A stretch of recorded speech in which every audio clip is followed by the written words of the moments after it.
Alors, la vision de Terralia, c'est d'être un acteur qui accompagne les entreprises vers l'innovation et vers le développement économique.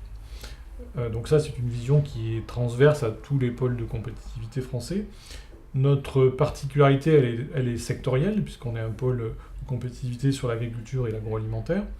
Et elle est également géographique, puisqu'on est majoritairement sur le territoire du Sud-Est. Depuis 2013, Terralia a élargi son champ d'activité en termes de filières, puisqu'aujourd'hui on se positionne comme un pôle de compétitivité sur l'ensemble des filières du végétal.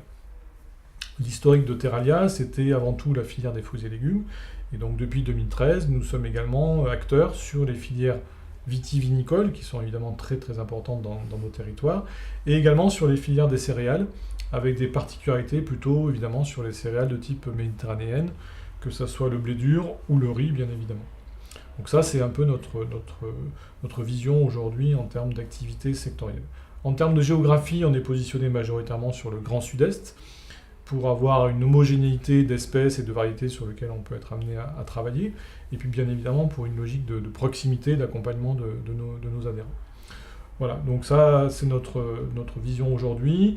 On a également beaucoup travaillé sur l'association dans notre pôle de compétitivité d'acteurs qu'on appelle les offreurs de solutions, qui sont plutôt des entreprises à connotation technologique et qui vont être des porteurs ou en tout cas des boosters d'innovation pour les entreprises plus classiques de ce qu'on appelle les entreprises de la filière. Donc aujourd'hui, notre vision, c'est d'être un écosystème à vocation au développement économique, clairement, et qui s'appuie sur l'innovation, sur le développement, sur la R&D. On a également deux piliers importants dans les pôles de compétitivité, qui sont la recherche, et on a la chance, dans notre région au sens large, d'avoir plus de 5000 chercheurs sur les filières qu'on a évoquées précédemment. Donc on a une puissance de feu en termes de recherche qui est très importante. Et la particularité, c'est que cette recherche, elle va à la fois...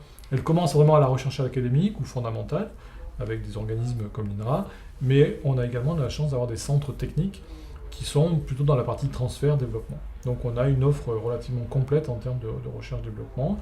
Et sur le troisième volet, qui est la formation, qui est un volet un peu plus difficile à aborder dans les pôles de compétitivité, parce qu'il n'y a pas d'outils spécifiques qui ont été mis en place.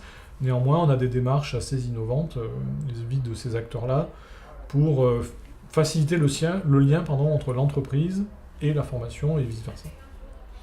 Donc on a une vision de développement économique, on est sur une croissance de l'emploi au sein des entreprises de Terralia qui est très supérieure à ce qu'on observe au niveau national, en moyenne. Donc on voit qu'on a vraiment cette capacité à accélérer les entreprises en termes de développement de chiffre d'affaires et d'emploi.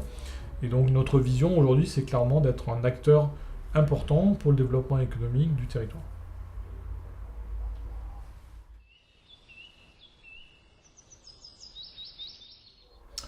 Alors nos ambitions, c'est évidemment de continuer à accompagner les entreprises. On a vraiment le souhait d'accélérer encore ce qu'on peut faire pour nos entreprises.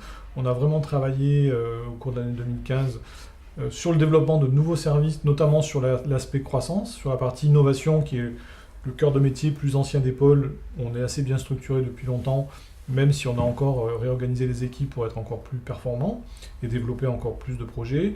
On a mis l'accent là plus récemment sur le développement des aspects croissance. Et donc c'est vraiment l'ambition pour les années qui viennent, jusqu'à la fin en tout cas de notre contrat de performance, de vraiment accélérer sur ces sujets-là et d'avoir une offre complète pour l'entreprise dans son développement, à partir de ce qu'on appelle le rendez-vous écoute 360, qui est une nouveauté, qui nous permet de balayer l'ensemble des problématiques de l'entreprise, ses besoins, et ensuite de lui faire une proposition d'accompagnement, qui peut être des services de Terralia, mais qui peut être aussi des services d'autres partenaires, d'autres structures, mais vraiment d'être le lien, le facilitateur pour l'entreprise, parce que parfois ça peut être compliqué pour un chef d'entreprise, notamment petite, d'identifier dans le réseau des acteurs. On a une richesse d'acteurs en France qui fait que parfois, du coup, ça devient confus, compliqué.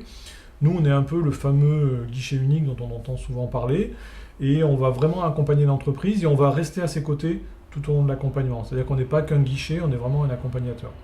Donc du coup, notre ambition, c'est évidemment continuer la croissance du pôle en termes de nombre d'adhérents, continuer la croissance en termes de nombre de projets de recherche-développement qu'on va accompagner, continuer à créer des emplois comme ça s'est fait sur ces dernières années, continuer à créer du chiffre d'affaires et accompagner de manière encore plus large et plus profonde en même temps nos entreprises. Voilà, c'est vraiment ce qu'on souhaite faire sur les années à venir.